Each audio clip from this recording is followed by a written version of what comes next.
Welcome to intellectuals avenue. आज हम William Shakespeare की सोनेट नंबर 1 को डिस्कस करेंगे, जिसका टाइटल है from fairest creatures we desire increase.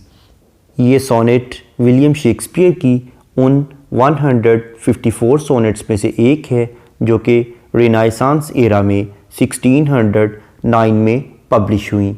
In sonnets को 3 ग्रुप्स में डिवाइड किया गया है। फर्स्ट ग्रुप को फेयर यूथ का नाम दिया गया, जो कि फर्स्ट से लेकर 126 सोनेट्स पर कंसिस्टेड था, और सेकंड ग्रुप का नाम है the dark lady.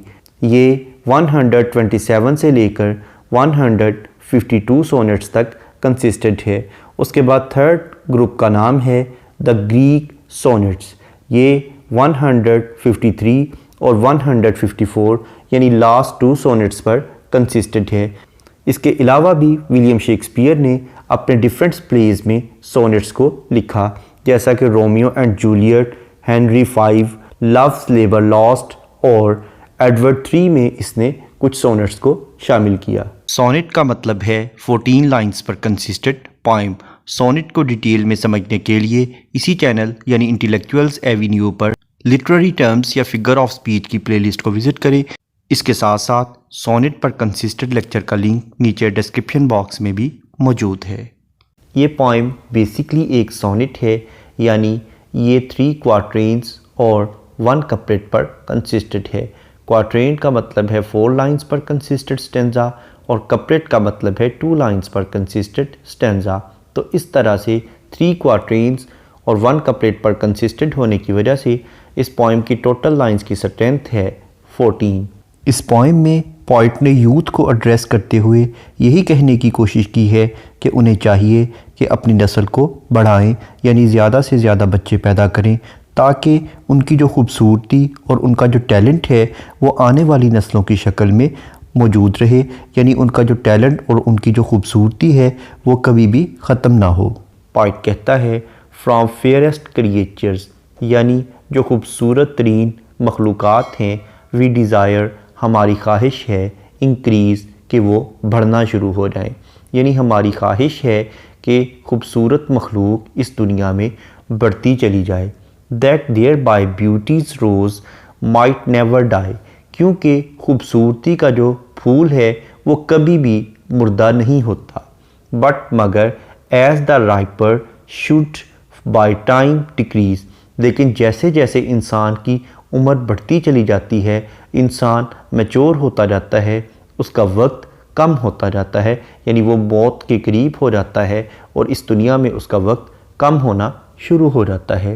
His tender hair, उसके जो वारिस हैं, माइट बेयर हिज मेमोरी, वो उसकी यादों को हमेशा अपने साथ रखते हैं, यानी उसके बाकी बच जाने वाले जो ख़ानदान के लोग हैं, उसके दोस्त जो हैं, वो उसकी खूबसूरती को हमेशा अपनी यादों में सजा कर रखते हैं। बट मगर दाओ, तुम कॉन्ट्रैक्टेड टू दाइन ओन ब्राइट आइज़, लेकिन तुम सिर्फ़ अपनी ही आँखों तक महदूद हो गए हो, यानी ए वो इंसान जो अपनी नस्ल को आगे नहीं बढ़ा रहा, जो मज़ीद बच्चे पैदा नहीं कर रहा, वो अपनी ही खूबसूरती तक महदूद हो गया है। उसके मरने के बाद उसकी खूबसूरती ख़त्म हो जाएगी। अगर उसने बच्चे पैदा किए होते तो उसकी खूबसूरती उसकी आने वाली नस्ल की शक्ल में हमारे सामने आ जाती। Feed'st thy light's flame with self substantial fuel, यानी तुम्हारी जो रोशनी का शोला है उसका ईंधन उसके अपने लिए ही काफ़ी है, यानी तुम्हारा जो ईंधन है, तुम्हारी जो खूबसूरती की रोशनी का ईंधन है, वो तुम्हारे अपने ही शोले को जला रहा है। यानी इसका मतलब है कि तुम सिर्फ़ अपना ही सोचते हो, खुद गर्ज हो, सेल्फिश हो, तुम इसलिए आने वाली नस्ल को पैदा नहीं करते। तुम्हारी जो रोशनी और जो तुम्हारा फ्यूल है, तुम्हारा जो ईंधन है, वो तुम्हारी मौत के साथ ख़त्म हो जाएगा। तुम्हारी ये रोशनी और इसका शोला आने वाली नस्लों में मुंतकिल नहीं होगा, यानी इसका मतलब है कि तुम्हारी खूबसूरती आने वाली नस्लों में मुंतकिल नहीं होगी। मेकिंग आ फैमिन, तुमने एक कहत बपा कर दिया है, वेयर अबंडेंस लाइज, हालांकि तुम्हारे पास हर चीज़ कसरत में है, लेकिन इसके बावजूद एक कहत की सी सिचुएशन नज़र आती है। यानी तुम्हारे पास की मोहतात है, कसरत है, लेकिन जब ये खूबसूरती आने वाली नस्ल में मुंतकिल ही नहीं होनी, तो इसलिए एक कहत का समा दिखाई देता है। दाई सेल्फ दाई फो, तुम खुद ही तो अपने दुश्मन बन गए हो। To thy sweet self too cruel, तुम अपनी ही खूबसूरती के लिए बहुत ज़्यादा जालिम साबित हो रहे हो। Thou that art now the world's fresh ornament, और अब तुम इस दुनिया के लिए एक ताज़ा जेवर हो, ज्वेलरी हो, यानी तुम्हारी खूबसूरती इस दुनिया में एक ज्वेल की हैसियत रखती है, खूबसूरत मोती की हैसियत रखती है। And only herald to the gaudy spring, और ये एक कलरफुल और भड़कीली किस्म की मौसम बहार का पैगाम रसां है। यानी तुम्हारी खूबसूरती को देखकर मौसम बहार की रंग बिरंगी खूबसूरती याद आ जाती है। विद इन दाइन, तुम्हारे अंदर, ओन बट बड़ीस्ट दाई कंटेंट, यानी तुम्हारे अंदर अपना ही एक ख़ास किस्म का कंटेंट, ख़ास किस्म की खूबसूरती छुपी हुई है, तुम्हारे अंदर ही दफन है। एंड टेंडर चाइल्ड, और तुम बहुत ही नरमो नाजुक किस्म के कंजूस आदमी हो। मेकेस्ट वेस्ट इन निगार्डिंग, और तुम अपनी इस कंजूसी के अमल की वजह से, अपनी बखीली की वजह से अपनी इस खूबसूरती को ज़ाया कर रहे हो। पिटी द वर्ल्ड, इस दुनिया पर रहम खाओ, इस दुनिया पर रहम करो। Or else this glutton be to eat the world stew, क्योंकि ये जो दुनिया है ये बहुत ज़्यादा एक ग्लूटन है, बहुत ज़्यादा खा जाने वाली है, हर चीज़ को हड़प कर जाती है। By the grave and thee, यानी हर चीज़ को ये दुनिया कैसे खाती है, जितने भी इंसान हैं वो एक ना एक दिन कब्र में दफन हो जाते हैं, उनकी डेथ हो जाती है और वो इस ज़मीन में दफन हो जाते हैं। इस तरह से तुम भी इस ज़मीन में दफन हो जाओगे, तुम्हें भी ये ज़मीन खा जाएगी। इसलिए इस ज़मीन पर रहम करो और इसके खाने के लिए ज़्यादा से ज़्यादा इंसान पैदा करो, ताकि वो तुम्हारी खूबसूरती को भी कायम रख सकें और इस ज़मीन की खुराक का भी ज़रिया बन सकें। इस पोइम का इंट्रोडक्शन, ग्लॉसरी, ट्रांसलेशन और एक्सप्लेनेशन को देखने के बाद अब हम आते हैं इस पोइम में यूज़ होने वाली लिटरेरी टर्म्स और फिगर ऑफ स्पीच की जानिब। सबसे पहले हम देखते हैं इस पोइम का मीटर। इस पोइम में आइम्बिक पेंटामीटर यूज़ किया गया है, यानी हर लाइन में टोटल 5 फीट हैं, यानी 10 सिलेबल्स हैं। First syllable unstressed, second stressed है, और इस तरह से ये सिलसिला ऑनवर्ड्स चलता है। उसके बाद अगर हम इस पोइम की राइम स्कीम को देखें तो इसकी राइम स्कीम अल्टरनेट है, यानी A B C D E F, लेकिन लास्ट 2 लाइंस आपस में राइम्ड हैं, यानी जी। जैसा कि फर्स्ट लाइन का लास्ट वर्ड है इंक्रीज़ और थर्ड लाइन का लास्ट वर्ड है डिक्रीज़, इंक्रीज़ डिक्रीज़। उसके बाद सेकंड लाइन का लास्ट वर्ड है डाई और फोर्थ लाइन का लास्ट वर्ड है मेमोरी, डाई मेमोरी। उसके बाद फिफ्थ लाइन का लास्ट वर्ड है आइज़ और सेवन्थ लाइन का लास्ट वर्ड है लाइस, आइस लाइस। सिक्स लाइन का लास्ट वर्ड है फ्यूल और एट्थ लाइन का लास्ट वर्ड है क्रूअल, फ्यूल क्रूअल।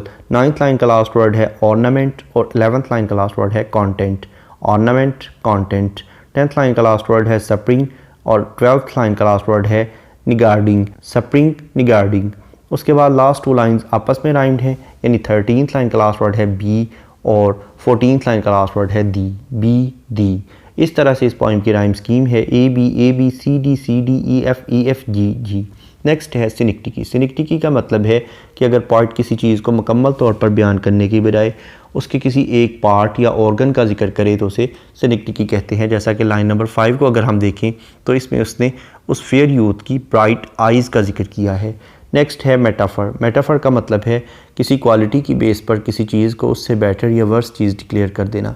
जैसा कि अगर हम इस पॉइंट के लाइन नंबर 5 और 6 को देखें तो इसमें पॉइंट ने फेयर यूथ की ब्यूटी को लाइट्स फ्लेम डिक्लेयर किया है, और लाइन नंबर 6 को अगर हम देखें तो इसमें उसने उसके बच्चे पैदा ना करने के अमल को फैमिन यानी कहत डिक्लेयर किया है, और अबंडेंस जो है वो उसकी खूबसूरती की कसरत का मेटाफर है।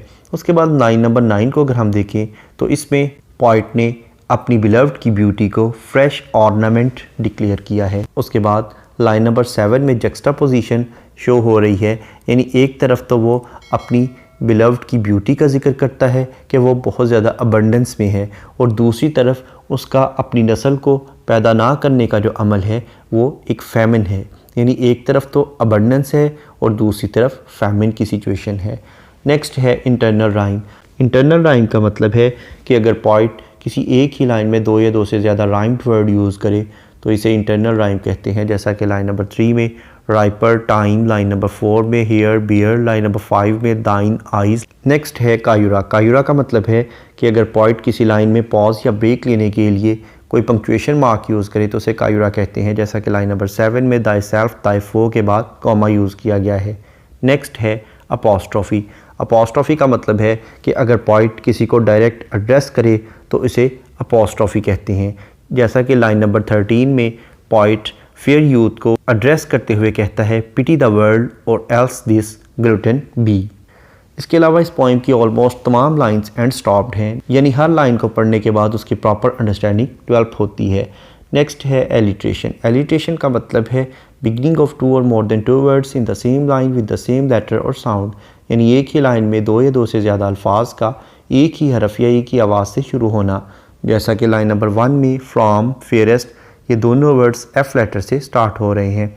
उसके बाद लाइन नंबर 4 में हीज़ हेयर, लाइन नंबर 5 में बट ब्राइट, लाइन नंबर 6 में फीडेस्ट फ्लेम, लाइन नंबर 8 में स्वीट सेल्फ, लाइन नंबर 11 में बड बरीड।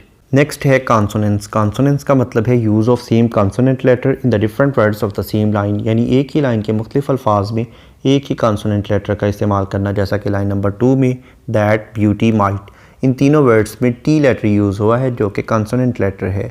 उसके बाद लाइन नंबर 4 में tender, hear, bear, line number 5 में बट ब्राइट, लाइन नंबर 5 में अगेन दाइन ऑन।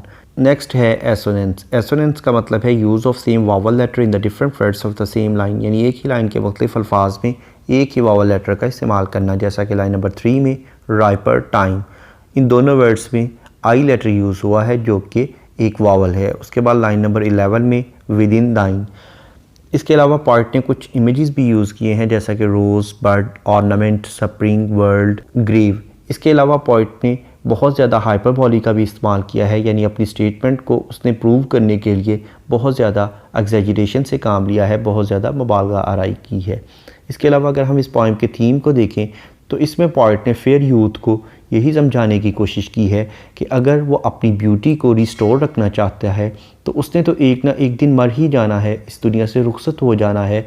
तो अगर वो अपनी नस्ल को बढ़ाए, मज़ीद बच्चे पैदा करे तो उसकी खूबसूरती आने वाली नस्लों में मुंतकिल हो जाएगी, इससे उसकी खूबसूरती हमेशा इस दुनिया में कायम रहेगी।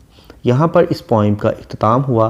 विलियम शेक्सपियर की दीगर पोइम्स को डिटेल में समझने के लिए इसी चैनल यानी इंटेलेक्चुअल्स एवेन्यू पर विलियम शेक्सपियर की प्लेलिस्ट को विज़िट करें। इसके साथ साथ जिन लिटरेरी टर्म्स का जिक्र इस पोइम में किया गया है उन तमाम टर्म्स को डिटेल में समझने के लिए इसी चैनल पर लिटरेरी टर्म्स की प्लेलिस्ट को विज़िट करें। इन दोनों प्लेलिस्ट्स का लिंक नीचे डिस्क्रिप्शन बॉक्स में मौजूद है। Thank you for attending this lecture.